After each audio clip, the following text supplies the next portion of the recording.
Thrills, chills, kills! Hello, and welcome back to another video in my Little Gripe series. All the complaints with none of the editing, and less effort. So, I used to call this game series Dungeon Grandpas, because its actual name is some sort of Japanese nonsense. Its actual name, Danganronpa, is supposed to mean bullet refutation.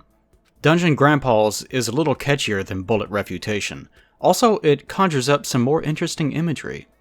If you're wondering why it's called bullet refutation, it's because the game is presented sort of like a court case, but much stupider. While arguing with people, you can load an imaginary gun with a thought, and then shoot it at a word that someone is saying. That's why it's called bullet refutation, because you're refuting someone and you're murdering their words with rememory rounds.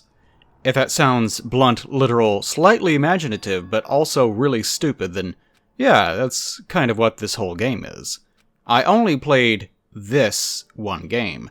I don't know anything about the rest of the series. The rest of the series supposedly got better with the second game, and then got much worse with the third. Then after that, it got way worse? I don't know. Not an expert, but I did play this one. And because I like complaining about things no one cares about anymore, please enjoy my swan dive into the shallow end of this particular pool of filth. There are clear divisions in the gameplay of Grandpas. That makes it easy to splice it into script form. There's the court case portion, and the wandering around portion. Amended to a sort of new game plus of the game is class mode, which I'll get to later.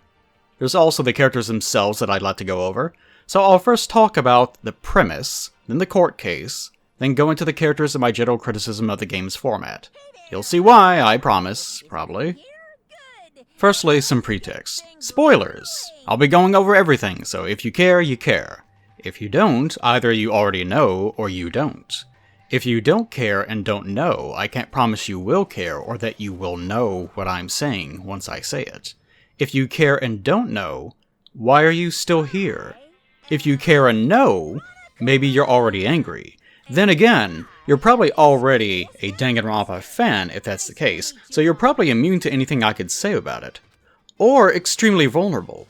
If you're tired of me repeating myself, then you shouldn't play Dungeon Grandpas. There's a lot of that. I was warned, afore this script writing, that the Danganronpa fanbase is one of those fanbases. That is, very eager to show you their terrible franchise, very open to the idea that their franchise might be seen as terrible, but still quick to anger if you dare point out any element that might be causative of the franchise's terribleness. Sort of like the Fate fanbase. Aha. Sometimes toxic, intolerant, and comfort branded to the IP, but also very excited for you to see it. Gotta be some cool comments on this one. Yeah. Especially since this was a budget game made for the fucking PSP and Vita, and I have no plans to be reasonable at all. If you notice, I've already been more abrasive than normal. I tend to do this intentionally in videos in order to filter out such viewers early on. If you can't take criticism, especially my particular brand of histrionic hyperbole, you don't need to be here. Okay, are all the crazy people gone? Or just really angry already? Good, yes. With that out of the way, I can freely say that Dang It Roomba is mostly enjoyable.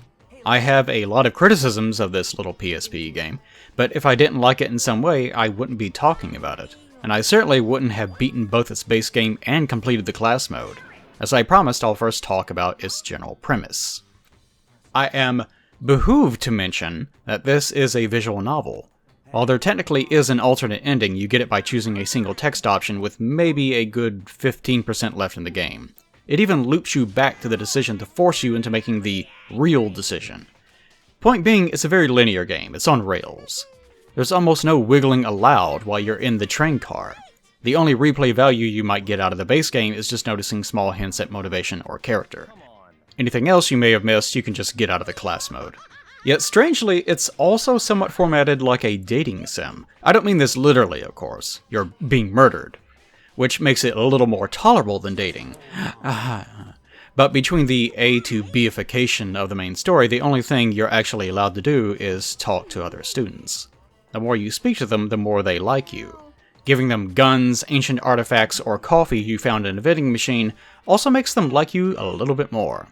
Once you finish all their sequential interaction scenes, their name is starred on your report card menu feature. This lets you know that you now know everything there is to know about them, and their purpose in this world is now complete. They may now be murdered.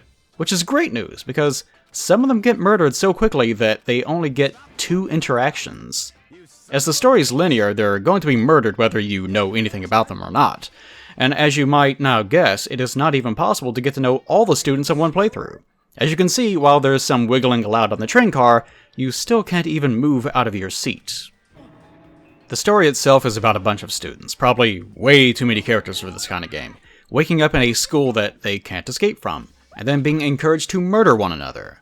There's also an element that each student is the best in Japan at something, although this seems to be more for quickly painting all the future corpses with flat character traits, as you won't have time to learn anything more about them anyway. A cute bear robot is the supposed headmaster of the school. It won't kill you, usually, but it will greatly encourage you to kill one another. If you can kill someone and then get away with it by not being found out in a class trial, then everyone will die but you, and you're allowed to leave the school. If you get caught, you get killed instead. Your first thought might be, well, no one would kill one another. They're just a bunch of scared high school kids. And yes, you'd be correct in any sane setting, but Dungeon Grandpa's is a land of make-believe and magic in addition to trying to be a setting about the harsh truths of the real world. So to that end, it takes very little to convince most people to start murdering. In addition, the bear robot headmaster can appear out of thin air in practically any location. The game never says if it's coming out of a hole in the wall or what's going on. He's just there, so don't worry about that. Also, the bear blows up if you manhandle it, and there's an infinite number of bears. Also, the bear may or may not have anime powers that make it hundreds of times stronger than a person. Magic, but also reality. In addition, even though the school was designed to keep people out, there are machine guns bristling both the exterior and interior of the building. While it's later explained that the students were actually the ones who barricaded the school, the mastermind claims they were the one that set up the guns. How? Who knows? Don't worry about it. Sometimes giant spears may also be shot into the students from every angle of a room, including the floor, somehow. It's not stated where they come from, it just happens. In the midst of threat from wall spears and machine gun emplacements, these students do explore the possibility of escaping by trying to tug covers off of the windows or looking around, as they describe it.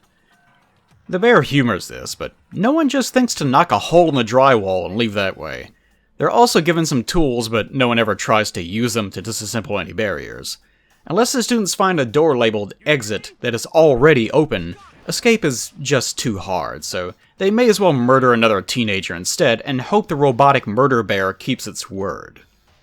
If you can't tell already, the keel of this particular ship's premise was broken before it was even built. The game is stupid. It's very stupid.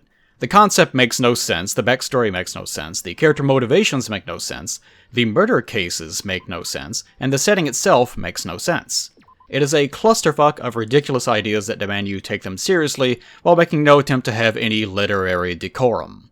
To be fair, the game does try to set you up for this, even in the intro, where the bear launches Kyoko's dad through the roof in a rocket ship, up into space to meet a smiling moon and Saturn, I think it might be Uranus, since it has a narrow ring, and the rocket ship falls back into the school, and now he is a pile of bones.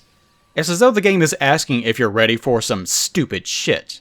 By pressing the button to begin the game, you have already accepted the terms and conditions of the stupidity. That's fair.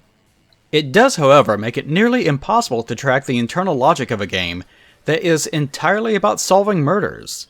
Most of the cases are laughably convoluted, otherwise it would be too apparent what happened.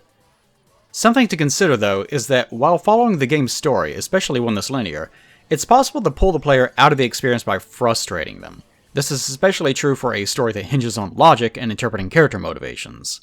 After each trial, I often found myself annoyed with said convolutions and unsatisfied with the plot, but ultimately resigning myself to just keep going.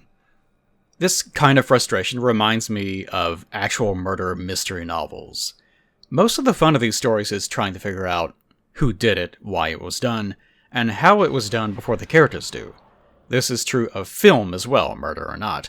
It's enjoyable to try to puzzle out the mystery before its answers are handed to you. Sherlock Holmes novels are famous for this and infamous for handling them poorly. Holmes would often drop a bombshell of some critical piece of information that the writer has never mentioned before, just as he's begun explaining the how and why of events. It feels a bit like you've wasted all of your time when the writer just pulls down his pants and craps out the linchpin evidence you needed on the last page. Storytelling hinges a lot on not losing the reader. If the reader starts getting frustrated with the storyteller lying to them or omitting critical information, then the story stops being a story and instead is revealed as some stupid asshole you're listening to as he makes up shit. Point being, it's critical for a setting to not have dissonance with the type of story it's trying to tell. If your story method is logical, the setting should also have its own internal logic. If that internal logic doesn't match the real world, which is fine, you need to strongly establish what that logic is in a way that actual people can understand. In the case of Dungeon Grandpas, its world is never clearly explained, even in the ending. The motivations of its characters are incoherent, the delivery of information is intentionally fragmented, and the logic employed by the characters in setting fluctuate wildly between being realistic and totally cartoonish. In other words, the game feels like you're listening to a stupid asshole make up shit. Your ability to suspend your disbelief will thusly vary. The chapters of the story are divided up into somebody gonna get murdered portions. The rhythm of information during the chapters is formulaic and thus a little ham-fisted. Characters will first awkwardly and overtly drop core information that is only pertinent to that particular chapter. For example, in the first murder chapter, everyone talks at length about tool and sewing kits because that factors in somewhat into the investigation. No one ever uses these kits other than one person, and only once. After this point, the kits are never factored into the story ever again. The bear will also sometimes flatly state new rules that are pertinent only to a murder that hasn't happened yet. This is to let the player know that the next murder will somehow orient around key cards or the timing of a sprinkler system or so on. It's very mechanical and inauthentic to a breathing world, but we've been over that. Either way, it inevitably leads you to a class trial. So hurrying along, there are 3 mini-games that you play during a class trial, in addition to the closing argument.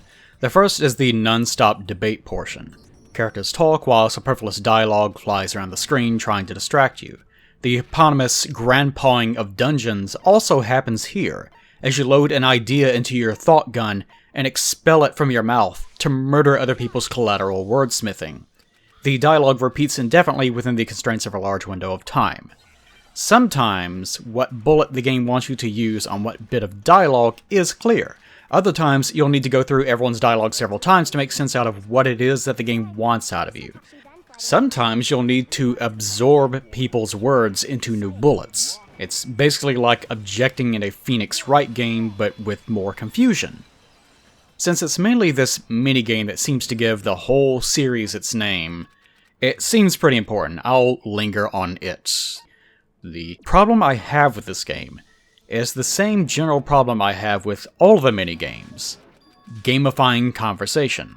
In this case, the natural thing to do for an actual person would be to carefully listen to all the characters make statements, then follow it up with your own, or bring up information you think is pertinent when you think of it. In actual court, you would do this via cross-examination using whatever evidence was brought up in discovery.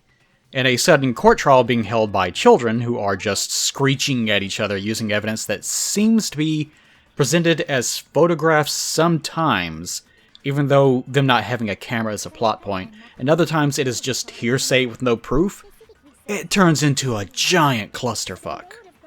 I remember some debate show on, I think, ABC, starring teenagers debating about politics. It's sort of like that.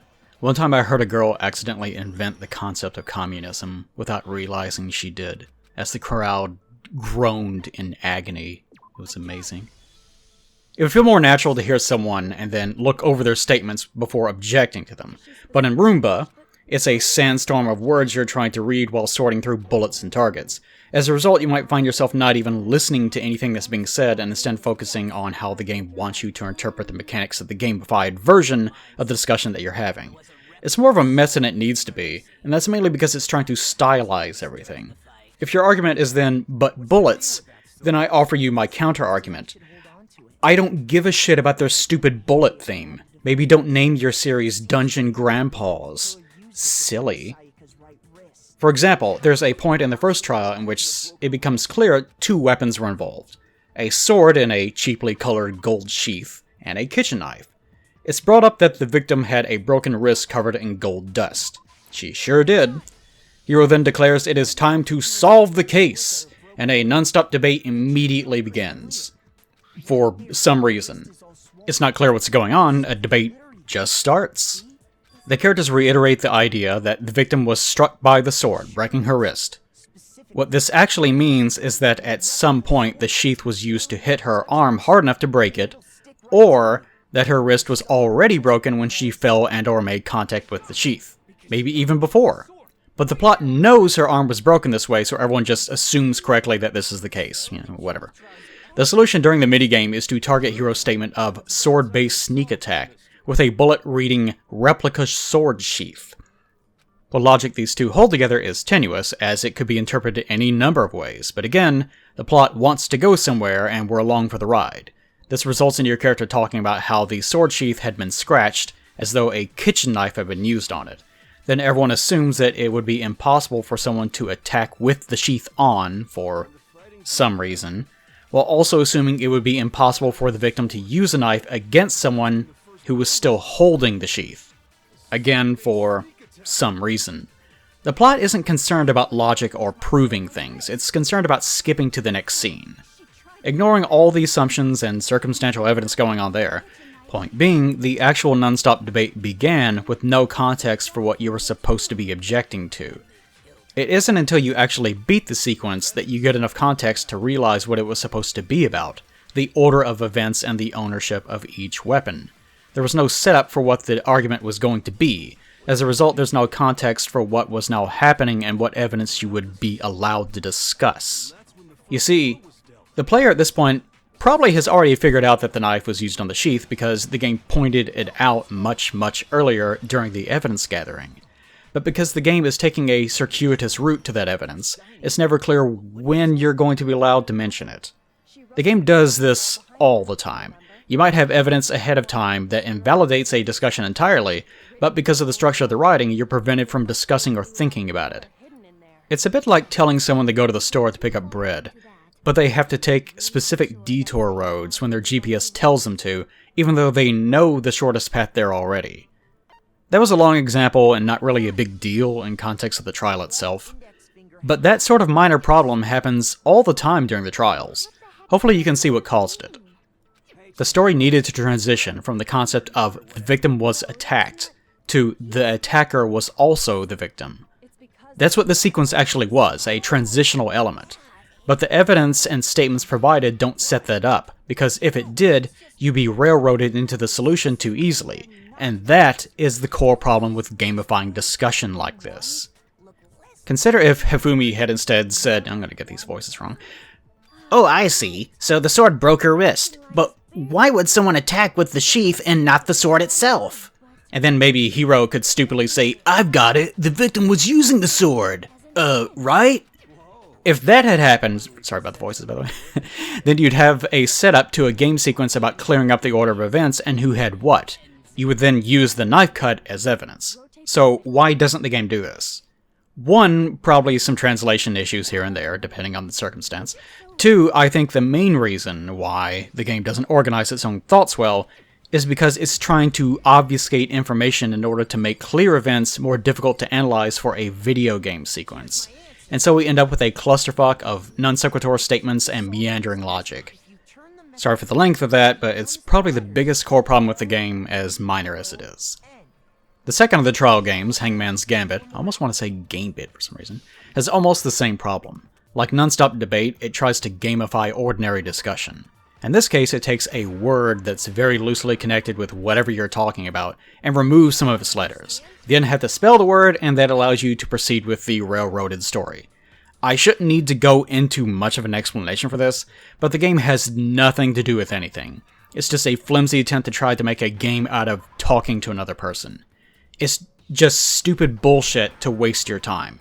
Much like the debate game, the interjection of this game is sometimes so jarring that you forget what you were even thinking about beforehand. It would be like throwing bowling pins at a lawyer to juggle as he's delivering a statement. Sure, it adds a layer of difficulty, but it also really fucks up the rhythm of solving a fucking murder. But can you spell knife? Yeah, I can, thank you. The third of the games, Bullet Time Battle, is... I don't even know. It's trying to be a rhythm game, I think, but it's not as simple as pressing buttons and listening to a song. There's almost a melody that plays as you perform inputs. But if it's a song, the musician should probably be shot. There's not really any audio pattern to follow, only a visual one of pressing a single button at an even pace in time with what's on the wheel at the bottom of the screen. Random phrases that have little to do with the case pop up and you have to lock onto them and then shoot them with bullets as you reload them, like you're filling a magazine. I've seen a few people play this, and every time it's the same mixed reaction of, oh, a rhythm minigame, followed by, what the hell is going on? You eventually get a handle for what it wants, but I would never describe it as fun. It certainly adds nothing at all to the narrative. It's just another attempt to wedge an unwelcome game into the court debate. And that's what all three minigames really feel like. Someone wrote the script for a court proceeding and then couldn't figure out how to turn their visual novel into a game. All three harm the narrative in different degrees while providing nothing to actually help the story along. I'm sorry, but the trials are interesting, but ultimately they kind of suck ass. The closing argument isn't exactly a minigame, but it warrants a mention. It's the most forgiving while also being perhaps the least clear. After essentially solving the murder via court argument and deduction, you have to re-explain your understanding of the events of the murder. This idea is fine, of course. However, the information is delivered via a sort of comic strip ordered right to left with missing key panels. This concept apparently is in later games, but is not quite as bad. The core problem here is that the missing panel pieces you have are indistinct. It's often not clear what it is that you're even looking at, and so trying to reassemble it is a bit of a hot mess. If you were simply asked to explain it in text form, it would be much more clear, obviously, but also impossibly tedious due to how convoluted each of the murders usually is. And during the trials is exhausting. After all, most of it is spent listening to characters reiterate the same thoughts over and over, like listening to me, while leaping over actual evidence in an effort to make the discussion more difficult than it otherwise would be. By the point the closing argument shows up, which itself has a time limit over half an hour, you really just want the whole thing to be over. So the entire process feels a bit like a gut punch after the final bell has already been rung. I think the concept is great, since that's what you're doing in the trial, trying to piece together what happened. But instead of it being a final prolonged minigame, it should be a comic at the bottom of the screen that you're constantly changing as you talk about the case, or something like that. Now, I'll waste even more of your time by talking about the court cases themselves. A little anyways, because Jesus Christ. We have the murder of Sayaka, then Chihiro, then the murder of Taka and Hefumi, followed by Sakura's death, and then ultimately a 2-chapter revelation concerning the mastermind. I'd love to make fun of each part of all of them, but we'd be here all day. But as for a truncated version of that, after a few days of not being a pop idol, and being shown video that could have been easily staged, Sayaka decides the only logical course of action should be to murder someone and pin the blame on you, thereby ensuring everyone else but her would die. Cool! Very believable, Grandpa, thanks for that. I actually thought this case was mostly fine, as it was mostly relegated to actually looking at scene clues. Seeing Leon's name written on the wall gave it away instantly though, and almost all of the evidence used against him was either speculative or circumstantial, other than that. The main source of convolution in this one was the switching of nameplates. The Chekhov's gun award goes to the door frame that the bear goes out of its way to mention is specific only to your room. In the Chihiro case, I felt that while Mondo's motivation was a little flimsy, I did appreciate the attempt to interweave both of their personal motivations in a way that narratively predisposed them to conflict. We have a Chekhov's gun in the form of the biological sex-locked doors, of course. My main issue with this case, naturally, is that Byakuya is a fucking idiot. I'll get into characters after this, but you'd think after this point, the rest of the students would have just agreed to kill him in the changing room, where there are no cameras, and just be done with him. If you don't know, one of the characters, Byakuya, who is a rich, entitled little cunt, found the crime scene and then decided to tamper with the evidence for no reason other than he wanted the case to be harder. His big contingency plan for if his meddling had worked was to admit to tampering with the scene and then identify the real killer, even though there's no guarantee that anyone would have even believed him. What a fucking fool! I'd love to grab him by his hair and fart right in his mouth before slapping his stupid bitch ass into the dirt. Fuck him. Insecure little bitch, don't much care for him. The double murder is easily the most complicated. It even involves multiple dialogue dump characters to re-explain all the events as they happened. I did a lot of sighing in this case, although I immediately suspected Celeste, just due to her being so prominent in directing characters to where they conveniently needed to be. Of course, I wasn't allowed to mention that until near the end of the case.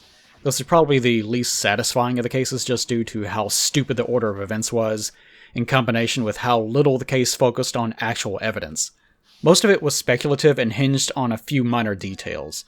There wasn't much of a Chekhov's gun in this one, although the e-handbooks do become even more of a mess than they were in the prior case. As far as convolutions go, wow! The amount of extraneous steps taken in the murders, including the numbered hammers, pieces of notes, and last words that were people's names and surnames, really layered into a shit and piss lasagna. Probably the worst case, and worst person. While the Celeste murders were the most complicated, Sakura's suicide was the most convoluted. As soon as the game showed her face, it was clear that she had taken her own life, just from the art. The actual case hinged solely on the poison and the closed room. That's it. Everything else was various characters showing up to tamper with the scene, bonk poor Sakura on the head, or plant fake evidence as revenge for perceived sins caused by yet more fake evidence planted by Monokuma. Chekhov's gun? Poison. The poison for Sakura. The poison chosen especially to kill Sakura. Sakura's poison. That poison. And convolutions? All of them! Can you believe 2 separate characters both jump out to bonk Sakura on the head for 2 different reasons, and then like 4 or 5 people all take turns lying about the case just to make it look more complicated? Damn. As far as the Junko and Mikuro sequence goes, it was difficult to take the whole thing seriously when the first thing you see are Junko's styling as fuck boots sticking out from beneath the corpse's robe. After the case file mentioned she had multiple wounds from at least several days prior, it became at least half clear what was going on. The entire rest of the court case felt a bit like busy work trying to piece together the order of events for a cover-up that really didn't matter. Chicken blood, bundles of arrows, and 500 flashbacks to a luchador showing you a knife. It kind of just dragged on forever because the game had run out of people to point fingers at. Chekhov's gun, the garden sprinkler timer, the main convolution, Junko herself ignoring all the rules she set down, I suppose. At least it was legitimately story-related this time. As this is a visual novel, I'll now go down a list of all the students and my reaction to them. I do this because stories are about characters, and as I wasn't too impressed with the gameplay, surely you must see the value I find in what the characters had to offer. This may take a while because there are too many characters. Eoi, I think is how her name is pronounced. The game really wants you to know how fertile she is. In class mode, she's the only sprite who gets giant mounds protruding from her covers. She also gives birth to 3 kids from 3 different fathers in an alternate ending. Jeez. I actually like her as a character, though. They tried to play up that she's dumb and unhelpful too much for my liking, but her actual human motivations are very relatable. I'm glad she survives. She's probably one of only 2 good persons besides the main character that makes it out of the school. Byakuya! Contrary to what the game likes to claim, he is easily one of the stupidest characters. You're meant to despise him but respect his abilities. Instead, you despise him and tire of the game trying to revolve everything around him. He makes constant errors in judgment, has no moral fiber, and comes across in cases like he pretends to know what's going on while demanding that everyone else explain things. If you get to know him, he reveals that the head of the Tagami family has no wife and just roams around fathering bastard children. He's a bastard. then all the bastard children fight one another, and whoever's left standing is considered to be the real heir. Seems like a good way to evolve your family line into a bunch of sociopaths, huh? Byakuya is also very touchy about being told he was born into success, probably because it's totally true, and he hasn't earned anything in life without his family's resources. It's not only a shame that this worthless pile of human waste survives the game, but that he didn't at least open his mouth to Sakura once, long enough for her to backhand his lower jaw off of his face. Stupid, needle-dicked little bitch. And apparently he survives all the games because Dungeon Grandpa's loves killing most of its characters while mainly keeping the most abrasive ones. Celeste, though, is probably the worst person in the game. Even worse than Byakuya, who at least has some relatable human elements in the cow patty the game calls his personality.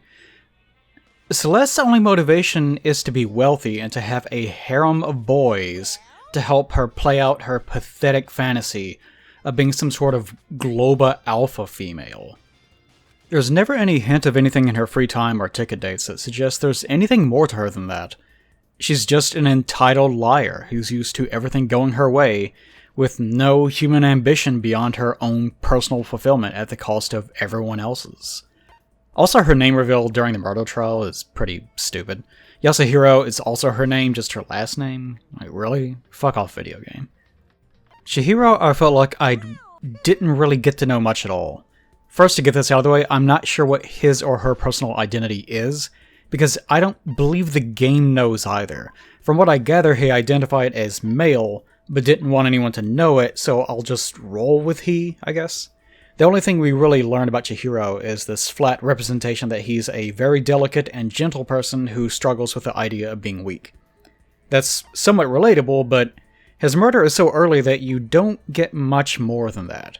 His expanded dialogue in class mode is mostly the same because class mode's expanded dialogue doesn't reveal major plot points, so you just can't get much out of it. He's also a tech genius and is somehow capable of using an old laptop to not only hand-code billions of lines of data into an artificial intelligence in a few days, but to do so without even having a working compiler to create it with. Wow. That's some talent, huh? Ultimately, I felt like the character was a little too flat and sugary, and wish they had gone more into the real him instead of both his fictionalized self and his digital fiction. Hefumi, I could have spent a little less time with. He's a Daojin artist, which I think is translated in English as a fanfic writer. I guess the game's writers didn't have a high opinion of artists because Hefumi is a pretty revolting person. The more you talk to him, the more you realize there's nothing going on with him. He just really likes marketable anime characters. Sometimes the sheer intensity of his pathetic needs is so overwhelming you get tricked into sensing some form of humanity in him. Nope, he's just gross. Junko, the real Junko, is a little interesting, although we don't get much from her either. Even though she portrays a wide array of personalities, each is flat and two-dimensional. Even in her death, we get no real humanity or understanding of her character. She's just a nut who's really dedicated to this ridiculous anime villain philosophy about despair. Also, she can install gun emplacements quickly and easily. She also feels both nothing over killing her sister, but also extreme guilt and sadness because that gives her more despair. But then also only the despair with no guilt otherwise because it's meaningless to her. Whatever. Anime philosophy. Japan's terrible at that. I get the feeling she's going to be important in further games, but for now, she's just a two-dimensional crazy cartoon villain who existed to cause problems and then die. Taka is probably my favorite character that I want nowhere near me. His entire thing is that he's a straight-laced super student. He's not very smart, but he's obsessed with work and intensity and moral fiber. In the story, this doesn't really go anywhere, as he sort of loses his mind after he did something with Mondo, and Mondo turned out to be a murderer. And then right after that, he just dies. But if you get to know him, you at least get the info that he's the grandson of a prime minister who wasn't smart enough to handle the role that he was given. So now his grandson is obsessed with the idea of extreme effort as he knows he's not a natural genius in anything. It's an interesting idea, and it's relatable, but being the grandson of a prime minister is a little too distant for it to have that much of a realistic impact on his character. He's definitely the start of an interesting character, even if he cries and slobbers 500% more than a person actually should. Kyoko is one of those personality types I'm really attracted to. This is my type. Kelly Briggs, Botan from Yu Yu Hakusho, Y'shtola from Final Fantasy XIV, Hero from Star Wars Rebels, and Kyoko from this game. I am really fond of strong, intelligent women who are a little bit sassy and fun, but also great leaders. At first, I really didn't like her because of how dry and cold she is, but the game opens her up a little bit at a time. There's not much to her because so much of her backstory is main plot related. I also find the concept of a family line of ultimate detectives to be kind of stupid, but yeah.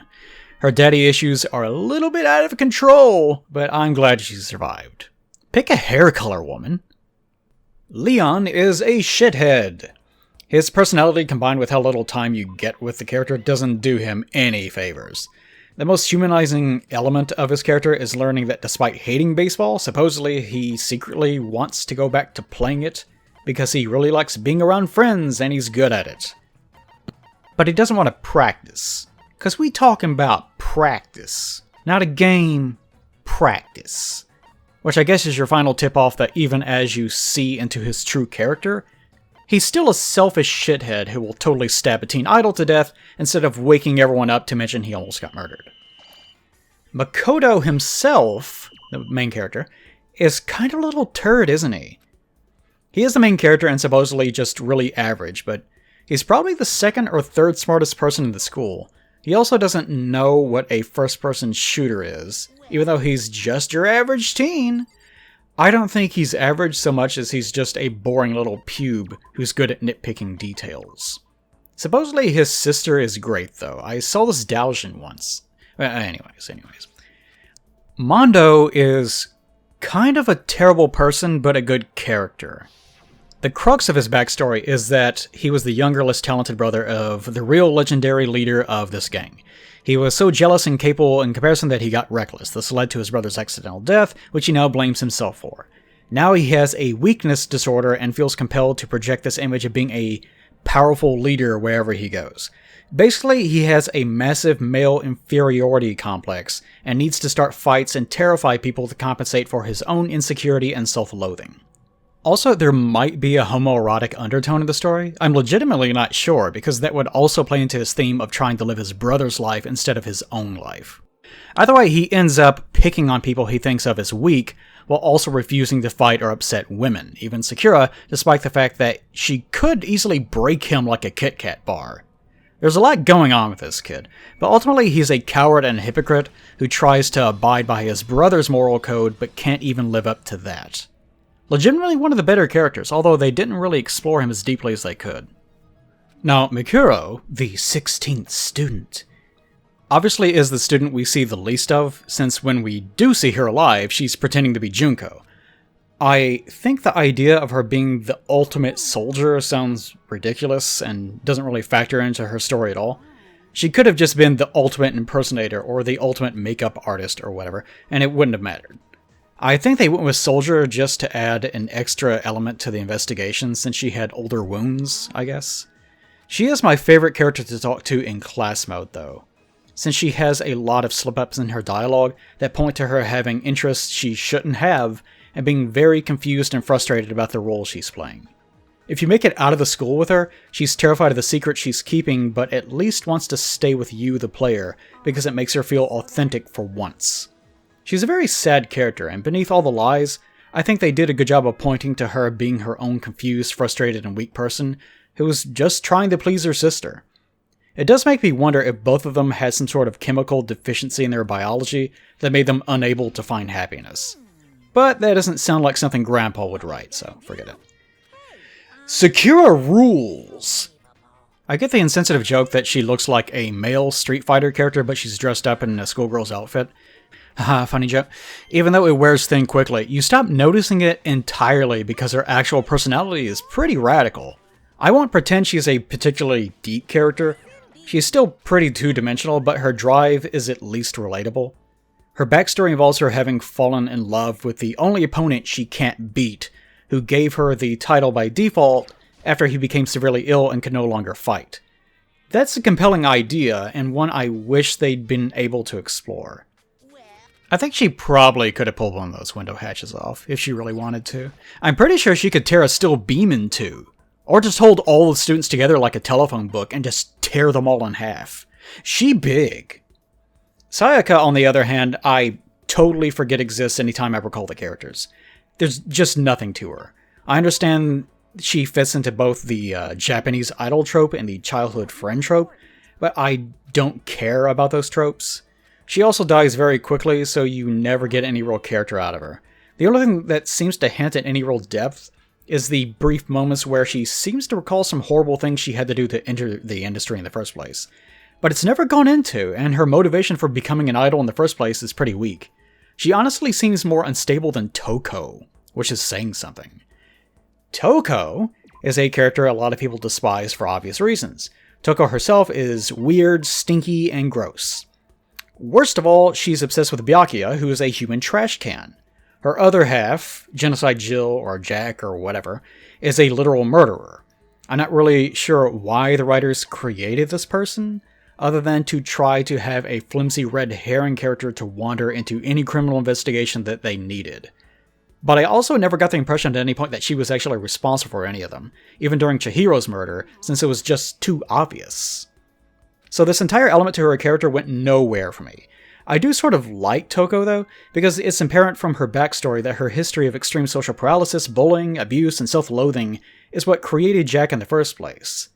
Those problems still exist, and she's still struggling with them. If her character had been taken a little bit more seriously and been used less like a cheap writing tool, it would have been nice to see her explored as a victim. From my understanding of future games, she never really gets any better, though. Because again, Grandpa don't write that way. Finally, Yasuhiro is probably the second worst person in the game, next to Celeste. Most people wouldn't realize it, since the game likes to play up the dumb and doofy guy. His burger got abducted by aliens! What a hoot! But if you actually get to know the guy, he's a fucking psychopath. But if you don't know, he's a grifter. He identifies you, the player, as a mark to meet his weekly quota, and keeps tabulating expenses for you to pay once you get out. His pride and joy is a pile of fake artifacts that smarter con men sold him. He got the money to buy this junk by conning the daughter of a mob boss. Once you become his only friend, as he admits, he reveals he has the money to deal with the situation but doesn't want to dip into his own wealth. He also doesn't want to give up his junk pile of fake artifacts. So he angrily demands that you either sell your organs to pay off the mob for him, or at least let him steal your identity and ruin your credit score. His own identity is useless after all, and he wants to keep his organs, which is why cutting yours out is a great idea. Come on, hey, be a pal. So yeah, Hiro has basically no redeeming qualities other than he's so stupid that his sociopathic nature tends to not hurt too many people. Also, yes, he reads your alternate future of sharing the same mother as your children. The psychic prediction joke does nothing for me, and it apparently goes on for a long time in the series. So there you have it, all 16 students. Too many students, too many. Some of them I describe as good characters despite hating them, others I like, but they aren't good characters. Still others I don't like in either regard. But it should be clear that the strength of this game, and strengths of games like this in general, is not the core plot. Certainly not in Dungeon Grandpa's case. Its big reveal is that the world ended because an event or something happened and now everyone wears bear masks and also there's a giant bear robot that fist fights helicopters. It's stupid as fuck. It's obvious that the how and why of the world ending was just not important to the writers, and the game itself is mostly just going for style with no real substance. It's the characters that are its strength, even if it doesn't use most of them very well, or at all in some cases. Which brings me to class mode. Wow, this video's long, huh? This is what playing the game felt like. So, sort of like a New Game Plus, class mode is an alternate story using all of the class. This time, Monokuma hasn't built any backup bear robots, so you can't really proceed with the murder game until he has you build more of them for him. This means there are no murders at all, and you spend most of your days doing chores and talking to people. I also didn't really care too much for the format of this one, mainly due to how much of a nuisance collecting parts and managing everyone's energy levels were. This was the moment in my experience with the game where I just wanted to shut off my brain and finally just talk to the characters and not do any fucking chores. Either way, you can freely spend time with any of the students other than the real Junko, and use free time cards to sort of go on dates with them, for more of an in-depth dialogue with each character. If you complete everyone's report card star, you get an ending in which I assume to be a robot you build in the second game comes to life and handles the situation for you. After this, you're free to leave the school, and if you max affinity with any of the characters on your dates with them, you get a final scene of leaving with them too. This is basically what I had hoped the game was going to be when I began playing it, for the most part. I didn't know much about Trigger Happy Havoc when I started playing it, other than its general format. It wasn't until I got to the first murder that I realized that everything was set in stone, and every playthrough was basically identical. Although the wiki spoils the fuck out of everything unless you're very careful. Class mode is what I really wanted from the experience, just without the class management garbage, and with preventable murders. So in my imagined fantasy of Dungeon Grandpa's Reloaded Grandpa Dungeon Max. In my ideal version of this game, the premise would have been the same. However, the gameplay loop would have involved spending your days searching the school for clues and starting projects to try to escape, which would require time, conversation breakthroughs, and some resources. As characters got more unstable, the likelihood of a murder happening amongst the more stressed out members of the student body would go up. Speaking with them gives you the chance to get to know them better and lower their anxiety. The game would need a slightly larger pool of less convoluted murders for this to work, and fewer characters probably, but all murders would be preventable on some sort of new game plus cycle where you have all the information and resources from another playthrough to keep the students calm and motivated, that sort of thing. When the murder is chosen from a small list of stories, the minigames would come from investigating crime scenes for concealed clues, or distracting Monokuma, or breaking into the school's security footage, or using investigation time to instead focus on escape. In other words, the active action minigame segments from the real game would be relegated to things that aren't actually discussion. More importantly, it would have to be possible to miss clues entirely or get details wrong. The way the game was made, it won't even allow you to leave a room until you've examined every clue, and the trial won't begin until you've found the last talk option or detail the game knows exists. A big part of mystery solving are the clues. So when the game forces you into having 100% of the clues, there's no way to mystify the story without resorting to complicating it. So most of the focus of the minigames wouldn't be the trial, it would be the investigation. When it comes to the trial itself, there's one important change I would have preferred: that you can lose. In the game's current setup, there is no losing. Either you win or the game repeats itself until you win anyways. If the punishment for failure wasn't death for all, it would allow for much more open design with the trials. Allowing players to miss clues and lose trials would not only stop the handholding, but allow for murders to be less convoluted without necessarily being less cartoonish. With clue hunting, you could have action minigames. With the trials, I prefer more focused, rational minigames. No fucking Hangman or Dance Dance Revolver or whatever. Other dumb ideas include maybe a stress meter for the killer that narrows down who's nervous and unlocks breakthroughs if you manage to catch someone in a lie, no timers, and the ability to reevaluate what people said in the current topic. New evidence starts new topics. The amount of success you have in talking about the evidence you all found controls the votes. The trials would all need to be shorter, with less evidence, because fuck, there's a ton of items normally, but with more difficult to find clues and the possibility to miss dialogue chains. All the while that comic book is on the bottom of the screen, and you're filling it out as your closing argument. It's pretty easy to retain the bullet refutation thing with art assets, so I'm not too worried about that.